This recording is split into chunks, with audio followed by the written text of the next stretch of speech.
quinta parte, o retorno solitário de Prudhoe Bay ao Rio de Janeiro. Para iniciar a volta para casa, permaneci um dia a mais em Prudhoe Bay, na esperança de que, no segundo dia, a chuva parasse e o sol secasse a estrada.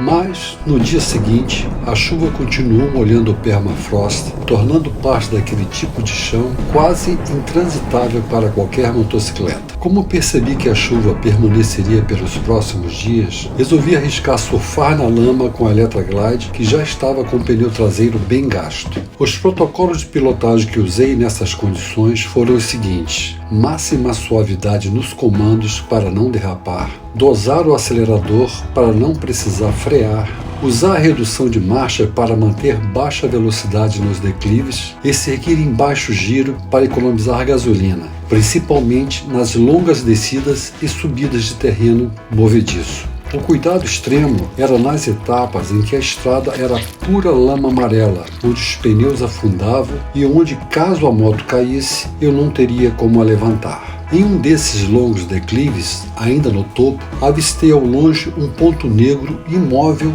à margem direita da estrada. À medida que me aproximava, lentamente, o ponto negro crescia em todas as dimensões. Aos poucos, fui discernindo que era um urso em pé que olhava na minha direção. Intuitivamente, baixei a minha viseira escura e fiquei imóvel na motocicleta, enquanto a nossa distância diminuía, pois não tinha como parar a moto, manobrar e voltar. Aos 50 metros de distância, a adrenalina fervia no sangue, o medo e a tensão muscular quase impediam a minha respiração. Então, enquanto eu me aproximava, o urso arriou as duas patas dianteiras no chão e, graças a Deus, deu meia volta e entrou na mata. Creio que ao observar aquela figura negra, com os três olhos imensos e brilhantes, rugindo continuamente e vindo em sua direção, o urso achou melhor não arriscar. O retorno a Fairbanks tinha uma sensação de fim de aventura, pois todas as dificuldades de pilotagem passadas na estrada durante a viagem foram insignificantes frente às experiências vividas no extremo Alasca. Seguindo no rumo sul,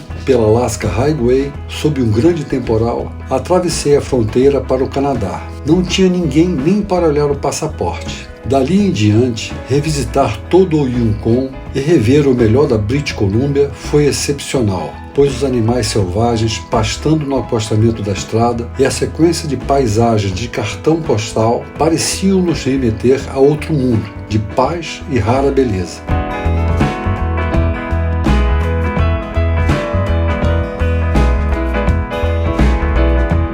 Dias mais tarde, já nos Estados Unidos, rumei para Billings, a fim de encontrar o amigo Magnus Valente, apresentado pelo meu amigo Cacau de Salvador, Bahia. Lá passei uns dias e fiz a revisão da moto que a concessionária HD fez questão de não cobrar. Depois de excelentes estradas, cheguei ao imperdível evento de Sturgis, onde o acolhimento pelos amigos dos Harley Dogs MC em Rapid City me encheu de novas energias, atenuando a solidão intensa que fazia crescer a saudade da família, dos amigos e do meu lugar.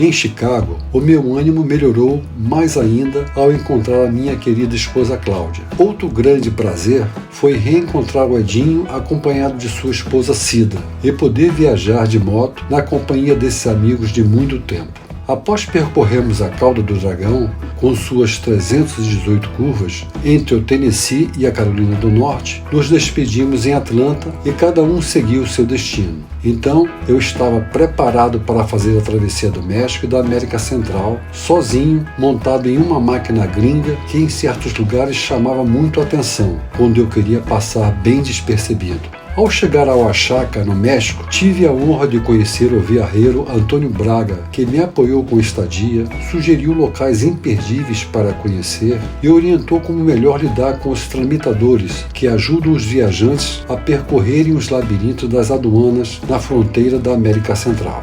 Ele me aconselhou a escolher os meninos, porque além de mais honesto na liberação da documentação, geralmente trabalham para ajudar suas mães. Toda noite, durante a travessia do México, a televisão mostrava a violência crua e gratuita perpetrada pelos narcotraficantes contra cidadãos e turistas em diferentes regiões do país. Como na América Central, em certas regiões, o medo era tão presente como o ar. Meu momento mais difícil foi quando atravessei a fronteira entre o México e a Guatemala. Era ainda bem cedo. No guichê da aduana guatemalteca, fui informado que a permissão de trânsito temporário da minha motocicleta tinha vencido e eu precisaria de 3 meses para tirar uma nova, que me permitisse atravessar a Guatemala. Então, teria que voltar ao México e aguardar esse tempo passar. Depois de me assustarem bastante com as dificuldades, resolveram me vender muito caro a facilidade e eu tive que comprar. Mesmo assim, me obrigaram a transportar na minha garupa um cidadão local até a próxima fronteira e me deram um prazo de 24 horas para atravessar o país sob pena de prisão e apreensão da motocicleta, caso eu descumprisse as determinações aduaneiras. Depois de me segurarem durante todo o dia, quando me liberaram para continuar a viagem, já era fim de tarde e a tempestade de chuva e vento varria a densa e escura floresta tropical que cobria a estrada. Apesar de experiências ruins na América Central, tive bons momentos na Costa Rica e me encantei novamente com a grandiosidade da Cordilheira dos Andes. Mas nada se compara à extrema felicidade que senti ao atravessar a fronteira para entrar no Brasil, pois já me senti em casa. Então, pessoal, os próximos vídeos poderão ser das minhas viagens a Ushuaia ou sobre a minha próxima viagem ao Alasca. Por favor, deixe o seu like e não esqueça de clicar no sininho para ser notificado. Um forte abraço e até a próxima.